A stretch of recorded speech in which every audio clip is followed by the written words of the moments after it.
Hello friends, ओम श्री गणेशाय नमः।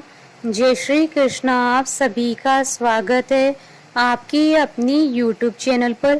Friends, आज हम आपको इस वीडियो में बताने जा रहे हैं अश्विन मास की कृष्ण पक्ष की इंदिरा एकादशी का शुभ मुहूर्त, पूजा विधि, महत्व, व्रत कथा और इंदिरा एकादशी के दिन पितरों की आत्मा की शांति और पितरों को प्रसन्न करने के लिए किए जाने वाले उपायों के बारे में। फ्रेंड्स, वीडियो शुरू करने से पहले आपसे रिक्वेस्ट है, अगर आप हमारे चैनल पर नए हैं और आपने अभी तक चैनल को सब्सक्राइब नहीं किया है तो प्लीज़ सब्सक्राइब कीजिएगा चैनल को, साथ ही प्रेस कीजिएगा बेल आइकन को, जिससे नए वीडियो से रिलेटेड नोटिफिकेशन आपको तुरंत प्राप्त हो सके। और वीडियो पसंद आने पर वीडियो को लाइक और शेयर जरूर कीजिएगा ताकि सभी भक्तों को इस वीडियो का लाभ प्राप्त हो सके। और कमेंट बॉक्स में जय श्री कृष्ण जरूर लिखिएगा। सनातन धर्म में एकादशी व्रत को सभी व्रतों में श्रेष्ठ माना गया है। प्रत्येक माह में दोनों पक्षों शुक्ल पक्ष और कृष्ण पक्ष की 11वीं तिथि को एकादशी का व्रत पूजन किया जाता है। इस तरह से एक माह में 2 और पूरे वर्ष में 24 एकादशी आती है। अश्विन मास में कृष्ण पक्ष की एकादशी को इंदिरा एकादशी के नाम से जाना जाता है। यह एकादशी पितृ पक्ष में पड़ती है।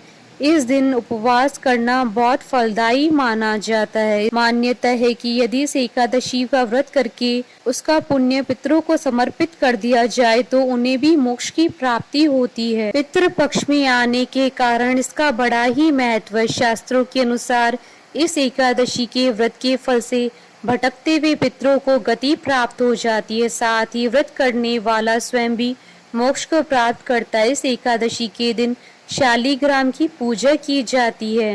धार्मिक मान्यताओं के अनुसार इस व्रत को नियम और निष्ठा पूर्वक करने से मनुष्य को जन्म और मरण के चक्र से मुक्ति प्राप्त होती है और मोक्ष की प्राप्ति होती है। फ्रेंड्स, अब आइए जानते हैं इंदिरा एकादशी की पूजन विधि के बारे में। अश्विन मास की कृष्ण पक्ष की दशमी के दिन प्रातः काल श्रद्धा पूर्वक स्नान आदि से निवृत्त होकर पुनः दोपहर को नदी आदि में जाकर स्नान करें। फिर श्रद्धा पूर्वक पितरों का श्राद्ध करें और एक बार भोजन करें। प्रातः काल होने पर एकादशी के दिन स्नान आदि से निवृत्त होकर फिर व्रत के नियमों को भक्ति पूर्वक ग्रहण करते हुए प्रतिज्ञा करें कि मैं आज संपूर्ण भोगों को त्याग कर निराहार एकादशी का व्रत करूंगा या करूंगी।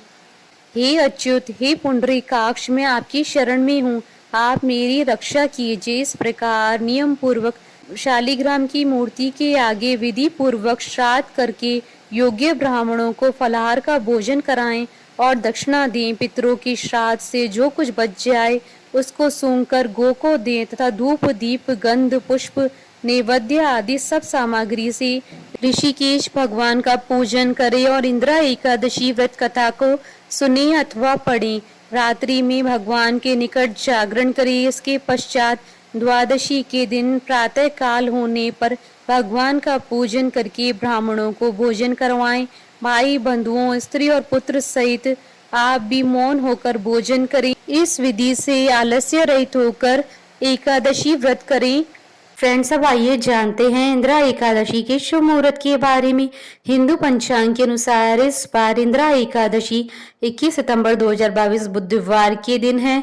अश्विन कृष्ण एकादशी तिथि प्रारंभ होगी 20 सितंबर 2022 को रात्रि 9:26 पर और अश्विन कृष्ण एकादशी तिथि का समापन होगा 21 सितंबर 2022 को रात्रि 11:34 पर। व्रत पारण का समय रहेगा 22 सितंबर 2022 को सुबह 6:15 से सुबह 8:41 तक।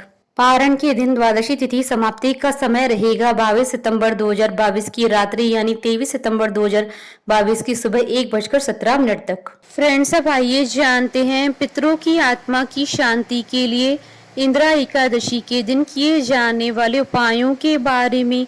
जब कभी भी श्राद्ध श्रद्धा से न करके दबाव से किया जाता है या अयोग्य व्यक्ति के द्वारा किया जाता है तो श्राद्ध के बावजूद भी पितरों को मुक्ति नहीं मिलती है। पितृपक्ष की एकादशी के दिन मां प्रयोग करके इस समस्या का निदान किया जा सकता है। एकादशी के दिन उड़द की दाल, उड़द के बड़े और पूड़ियाँ बनाएं, चावल का प्रयोग न करें। एक कंडा जला लें और उस पर एक पूड़ी में रखकर उड़द की दाल और उड़द के बड़े की आहुति दें। पास में एक जल से भरा पात्र भी रखें। फिर भगवत गीता का पाठ करें, निर्धनों को भोजन करवाएं और उनसे आशीर्वाद लें। इंदिरा एकादशी के दिन भगवान को फल और तुलसी दल अर्पित करें। भगवान के समक्ष भगवत गीता का पाठ करें, निर्धनों को फल का दान करें। एक तुलसी का पौधा जरूर लगाएं। किसी सार्वजनिक स्थान पर पीपल का पौधा भी लगाएं। फ्रेंड्स, अब आइए प्रारंभ करें इंदिरा एकादशी की व्रत कथा। भगवान श्री कृष्ण की भक्ति भाव से विहल होकर अर्जुन ने कहा, हे प्रभु, अब आप कृपा करके अश्विन मास की कृष्ण पक्ष की एकादशी की कथा को कहिए। इस एकादशी का क्या नाम है तथा इसका व्रत करने से कौन सा फल मिलता है, कृपा करके विधान पूर्वक कहिए। भगवान श्री कृष्ण ने अर्जुन से कहा, हे धनुर्धर, अश्विन मास की कृष्ण पक्ष की एकादशी का नाम इंदिरा है। इस एकादशी का व्रत करने से सभी पाप नष्ट हो जाते हैं, नरक में गए हुए पितरों का उद्धार हो जाता है। हे अर्जुन, इस एकादशी की कथा की श्रवण मात्र से ही मनुष्य को अनंत फल की प्राप्ति होती है। मैं ये कथा सुनाता हूँ, तुम ध्यान पूर्वक श्रवण करो। सतयुग में महिष्मती नाम की नगरी में इंद्रसेन नाम का एक प्रतापी राजा राज्य करता था। वह पुत्र पौत्र धन धान्य आदि से पूर्ण था। उसके शत्रु सदैव उससे भयभीत रहते थे। एक दिन राजा अपनी राज्य सभा में सुखपूर्वक बैठा था कि महर्षि नारद वहां आए। नारद जी को देखकर राजा आसन से उठा, प्रणाम करके उन्हें आदर सहित आसन दिया। तब महर्षि नारद जी ने कहा, हे राजन, आपके राज्य में सब कुशल तो है? मैं आपकी धर्मपरायणता देखकर अत्यंत प्रसन्न हूँ। राजा ने कहा, हे देव ऋषि, आपकी कृपा से मेरे राज्य में सब कुशल पूर्वक है तथा आपकी कृपा से मेरे सभी यज्ञ कर्म आदि सफल हो गए हैं। हे महर्षि, अब आप कृपा कर यह बताइए कि आपका यहाँ आगमन किस प्रयोजन से हुआ है, मैं आपकी क्या सेवा करूं?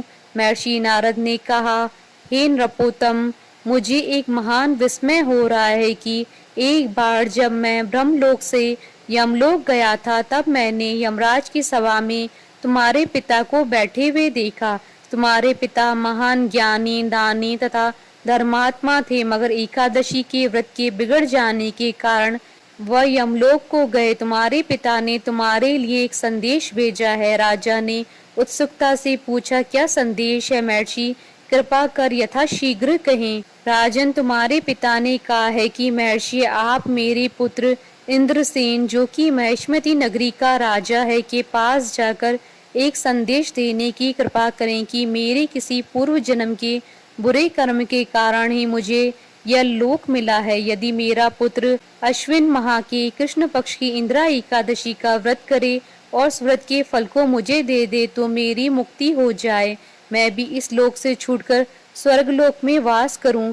इंद्रसेन को अपने पिता की यमलोक में पड़े होने की बात सुनकर महान दुख हुआ और उसने नारद जी से कहा, हे नारद जी, यह तो बड़े दुख का समाचार है कि मेरे पिता यमलोक में पड़े हैं। मैं उनकी मुक्ति का उपाय अवश्य करूंगा। आप मुझे इंदिरा एकादशी व्रत का विधान बताने की कृपा करें। नारद जी ने कहा, हे राजन, अश्विन माह की कृष्ण पक्ष की दशमी के दिन प्रातः काल श्रद्धा पूर्वक स्नान करना चाहिए। उसके उपरांत दोपहर को भी स्नान करना चाहिए। उस समय जल से निकलकर श्रद्धा पूर्वक पितरों का श्राद्ध करें और उस दिन एक समय भोजन करें। रात्रि को पृथ्वी पर शयन करें। इसके दूसरे दिन अर्थात एकादशी के दिन नित्य कर्मों से निवृत्त होकर स्नान आदि के उपरांत भक्ति पूर्वक व्रत को धारण करें और इस प्रकार संकल्प करें, मैं आज निराहार रहूंगा और सभी भोगों का त्याग कर दूंगा। इसके उपरांत अगले दिन भोजन करूंगा। हे ईश्वर, आप मेरी रक्षा करने वाले हैं, आप मेरे उपवास को संपूर्ण कराइए। इस प्रकार आचरण करके दोपहर को शालिग्राम जी की प्रतिमा को स्थापित करें और ब्राह्मण को बुलाकर भोजन करवाएं तथा दक्षिणा दें। भोजन का कुछ हिस्सा गाय को अवश्य दें। भगवान विष्णु जी का धूप दीप नैवेद्य आदि से पूजन करें तथा रात्रि जागरण करें। तदनुपरांत द्वादशी के दिन मौन रहकर बंधु बांधवों सहित भोजन करें। हे राजन, यह इंद्रा एकादशी के व्रत की विधि है।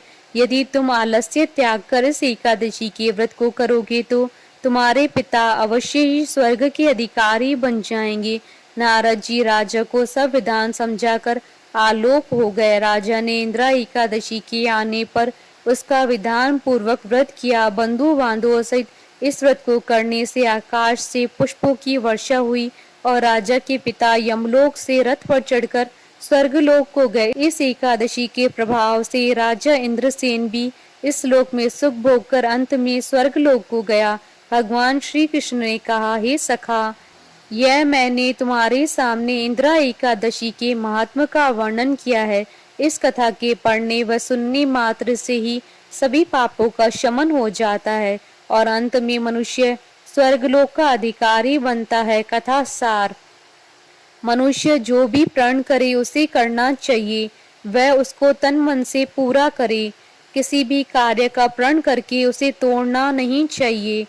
बोलिए भगवान विष्णु की जय, सनातन धर्म की जय। हमारे साथ इस वीडियो में अंत तक बने रहने के लिए आपका धन्यवाद। ओम श्री गणेशाय नमः। जय श्री कृष्णा।